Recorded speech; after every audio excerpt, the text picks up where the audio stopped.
भाई देवी धाम पे पशु की गर्दन ना बाल वहाँ कटवाना हो। देवी धाम पे पशु की गर्द ना बाल वहाँ कटवाना हो। जैसा दर्द अपने को होवे ऐसा जान बिराना, ऐसा जान बिराना हो। भाई घर छूटो या जग रूठो, चाहे रूठो ये संसारा। कौन सुने मेरी काल नगर में, जय गुरु रूठ गया मारा हो। गुरु तो नाम दीक्षा लेने से पहले ज्ञान को अच्छे से हम समझ लें, और उसके बाद जो भी हम करते थे हम पहले सांसारिकता में, तो जैसे हम किसी भी देवी के धाम पे जाते थे, वहाँ पे किसी जो है पशु की बलि दिया करते थे, बाल कटवाते थे अपने पोते के, अपने बच्चों के। तो परमात्मा कहते हैं भाई आपने सारी परंपराओं से पीछे हटना पड़ेगा, क्योंकि ये अनुपासना में आती है। और सतगुरु की भक्ति और पूजा लेने के बाद हमने अनुपासनाओं में हाथ बिल्कुल भी नहीं देना, सहयोग भी नहीं करना किसी का। सासू जा रही है कटवाने तो जा भाई, तू जाने, तेरा काम जाने। सहयोग भी नहीं देना हमने बिल्कुल भी इन कामों में तो। और ना किसी पशु की कोई हमने कोई गर्दन काटनी है, जिसने भक्ति करनी है उसने तो। बाकी ऐसा नहीं है कि नाम लेने के बाद में लोग बलि नहीं देते, देते हैं भगत जी। हर प्रकार के प्राणी हैं संगत में, तो समझाते हैं परमात्मा उन सभी को। परमात्मा कहते हैं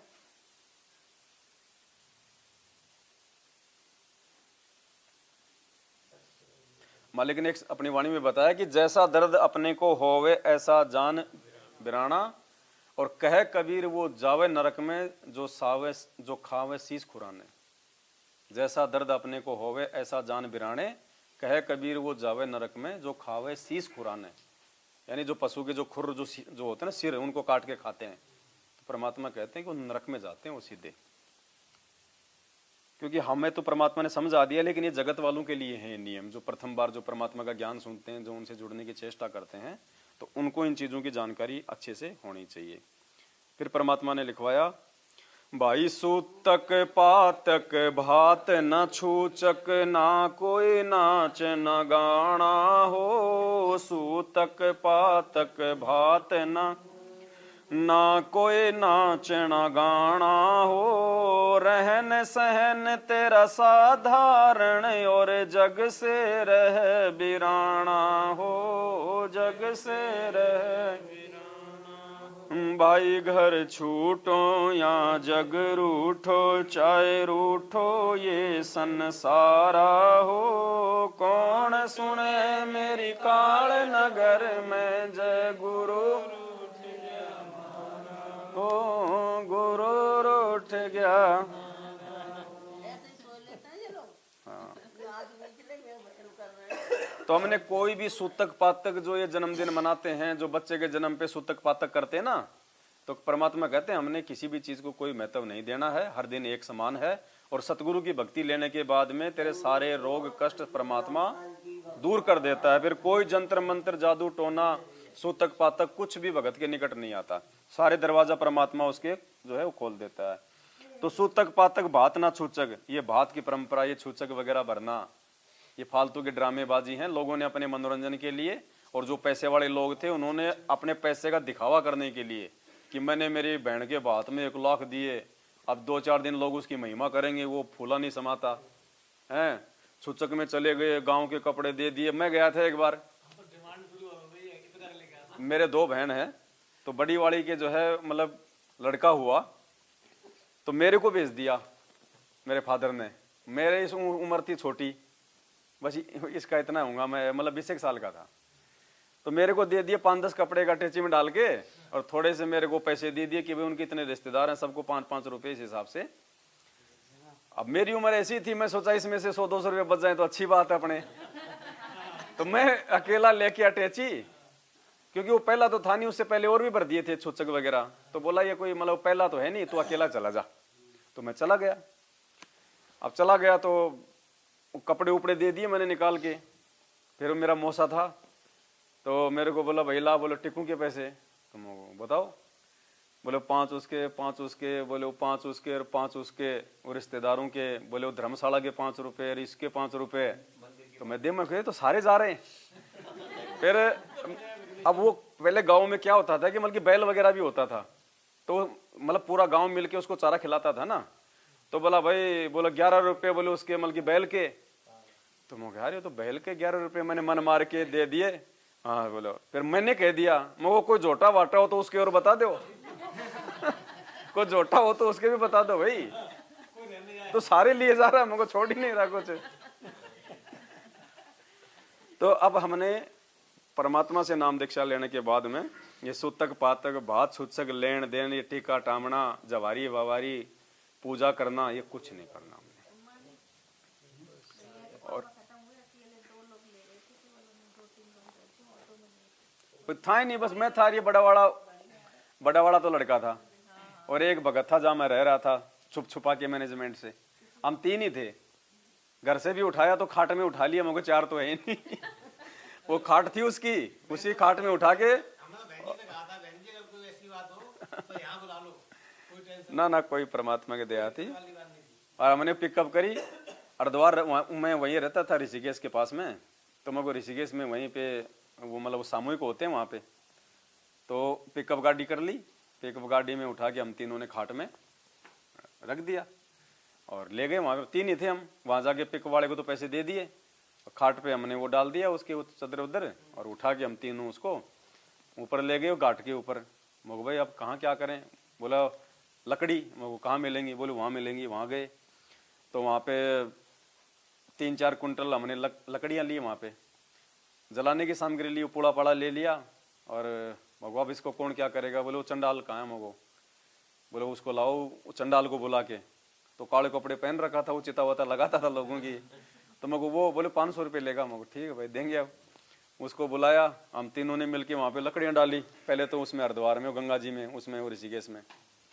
और फिर उसने लकड़ियाँ जमाई, फादर को लेटाया, ऊपर लकड़ी जलाई। हम वहाँ बैठ गए, अपना साइड में बैठे थे हम। तो वो लकड़ी जला के बोला बेटा कौन है इनका? मैं वहाँ क्या हुआ? बोलो अग्नि। तो मैं तू लगा दे, वो तेरा भी तो बाप समान ही है, तू लगा दे। मैं उठ के आऊंगा इतने में तो तू बाप बाल बुड़ देगा। वो देखा यार ये मतलब इसी का बाप है या वैसे लाए किसी को उठा के? आप लगा दो, एक ही बात है। तो उसने खुद ही अपनी माचिस निकाली और वहीं लगा दी, और आधा जड़ा था। हमने फिर वो मंगलाचरण बोल दिया वहां पे बैठे बैठे, आधा की जड़ा था। फिर हम मगो भाई हम तो चलते हैं, तू देख लेना, संभाल लेना। मगो हमारा तो काम हो गया, पूरा मिट्टी है और मगो कर देना। फिर रात को क्या करते हैं, फिर वो गंगा जी को छोड़ देते हैं उधर वो पानी, फिर वो सारी मिट्टी विट्टी बह जाती है। फिर हरिद्वार में नहा के हम उसको पवित्र मानते हैं। वो गंदगी आती सारी बहती हुई वहां सारी। कि भगत जी हमने परमात्मा प्रसन्न करना है। अगर मैं उस समय उठ के चला जाता क्योंकि उसने मुझे बुलाया था कि बेटा कौन है, फिर भगत जी वो परंपरा हो जाती, वो परंपरा का निर्वाह हो जाता। वो अगर मैं उठ के चला जाता, मतलब अगर वो नहीं मेरे को बोलता कि भाई मतलब बेटा कौन है, जब तो कोई बात नहीं थी, उसने बोल दिया कि बेटा कौन है, क्योंकि हमारे हिंदू समाज में मतलब बेटा ही लगाता है अग्नि। तो मैं भाई तू ही लगा भी इसके, क्या करना भगत जी। उसके बाद मेरे रिश्तेदारों को तो कोई 6 महीने बाद में पता चला कि हमारा फूफा मर गया। 6 महीने बाद में, 6 महीने बाद पता चला। बोला तूने बताया भी नहीं, क्या कर दिया? वो क्या कर दिया? अचार डालना था उसका, क्या कर दिया? मिट्टी थी, मिट्टी समा गई। जानवर को नहीं फेंक देते अपने से भाई, इंसान इसलिए थोड़ा मतलब सामान दे देते हैं। मिट्टी है सारी। कोई आया नहीं भगत जी, आज तक नहीं आया, कोई नहीं आया बैठने उठने के लिए भगत जी, बिल्कुल। अभी वो मेरा मौसा जिसको मैंने कहा था कि वो झोटा का पैसा ले ले, अभी 15-20 दिन पहले उसकी मौत हुई है। नहीं गए हम तो भगत जी, हम वहां पे पहले से नहीं जा रहे। हमारे उनके विचार ही मेल नहीं खाते। वो खाने पीने वाले आदमी, दारू पी के वो मरा है, क्या करेंगे वहां जाके? अब झूठा रोना धोना तो परमात्मा ने बताया नहीं, क्या फॉर्मेलिटी करेंगे? ज्ञान वो कुछ हमारा सुनने वाले नहीं हो। हम तो गए नहीं। मैं जेल गया, मेरे किसी रिश्तेदार को नहीं पता कि मैं जेल में गया हूं, किसी को भी, ना बहनों को, ना मेरे ससुराल वालों को, किसी को नहीं पता। भगत जी मजाक उड़ाएंगे वो तो। देख लेना, हम कह रहे थे ना रामपाल करता था, देख ले तेरे रामपाल ने तेरे को क्या दे दिया। उनके तो यही मुंह में 24 घंटे उनके और कर्म फूटेंगे, इसलिए हमने किसी को बताया नहीं। हाँ, मतलब नहीं था। एक जब ये अपना आप चले गए थे तो थोड़ा इधर आ जाओ, ये माइक ले लो, आवाज नहीं आएगी। नहीं, बंदी छोड़ सतगुरु रामपाल जी भगवान जी की जय हो। बंदी छोड़ सतगुरु रामपाल जी भगवान जी की जय हो। बंदी छोड़ सतगुरु रामपाल जी भगवान जी की जय हो।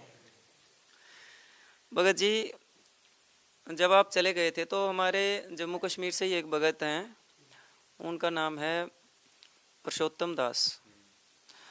तो वो मुझे बता रहे थे कि हमारे यहाँ अब आदेश आया है मैनेजमेंट वालों का कि भाई जो 2014 से नाम दीक्षा दी जा रही है उसमें एक मंत्र गलत है, तो शुद्धिकरण करवा लो, कुछ ऐसा करके आदेश आया था। तो उन्होंने बताया कि भाई हमारे यहाँ से एक भगत मती चली गई परिवार, और उन्होंने अपना नाम शुद्ध कराया और दूसरे दिन वो हाँ दूसरे दिन वो चलती बनी। तो उसको सही मंत्र मिल गया तो परमात्मा तुरंत मिल गया। हाँ तुरंत। तो उन्होंने मैंने उनको फ़ोन किया तो वो कहते कि बताओ मैंने अफसोस करने जाना, जा सकते हैं कि नहीं जा सकते हैं। मैंने कहा भाई भक्तों के किस बात का अफसोस, खुशी होनी चाहिए। भक्तों का काहे का अफसोस करने जाओगे तुम। नहीं कहा, हमने ऐसे है कि हमारे जो भगत भाई हैं, हमने एक दिन फिक्स किया है कि गुरुजी ने कहा कि एक दिन फिक्स करके आप जा सकते हो। मैंने कहा वो तेरी देख तू, मैं देखूंगा मेरी, सीधी सी बात है ना भाई। मेरी समझ में तो आ नहीं रही, जब तो उसको गुरुजी पे मतलब विश्वास नहीं रहा हो तो नाम शुद्ध कराने हो गई और फिर वो मर भी गई, आप बोल रहे हो, और अब आप उसका अफसोस करोगे। बता क्या अफसोस करोगे आप उसका। तो भाई मेरी तो समझ में आ नहीं, आपकी आ रही है तो आप देख लो। वो तो जगत के लिए कहा परमात्मा ने, तुम्हारे जो रिश्तेदार है ना भाई उनको बोल सकते हो भैया एक दिन के लिए आ जाओ, बस हमारे पास टाइम नहीं, फिर हमें अपना वो काम धंधा करना। फिर मैं तो गुरुजी, मैं तो मेरा जो फादर था, मैं भी नहीं गया, नहीं गया। कहाँ पे? यूपी में बहनों ही अच्छा अच्छा, गया ही नहीं मैं, वो भी वहाँ भी सब टाइम मिलेगा तो जाएंगे, खाने पीने का हमने होली छुट्टी होगी तो चल जाएंगे। अब फोन करते ना चाचा ताऊ भाइयों के फोन आते हैं ना, अब ये ताना मारते यार मनोज ने बहुत गलत किया, तो क्या गलत कर दिया, तुम बोले आए ही नहीं यार, खत्म हो गया, बोले इतना यार घमंड, काहे का घमंड, टाइम नहीं मिला, पता ही चल रहा है। अरे यार टाइम नहीं निकाल पाया तुमने, आए नहीं, हमने क्या करें, बहुत बड़ी गलती करी। अब देखी जाएगी गलती, अब हमारे आने से जिंदा थोड़ी, आप लोग क्या कर जाए वहाँ, जिंदा हो गई क्या रोगे होगी। ये अगर आपके अगर संबंध अच्छे हैं तो जाओ, कोई दिक्कत नहीं है।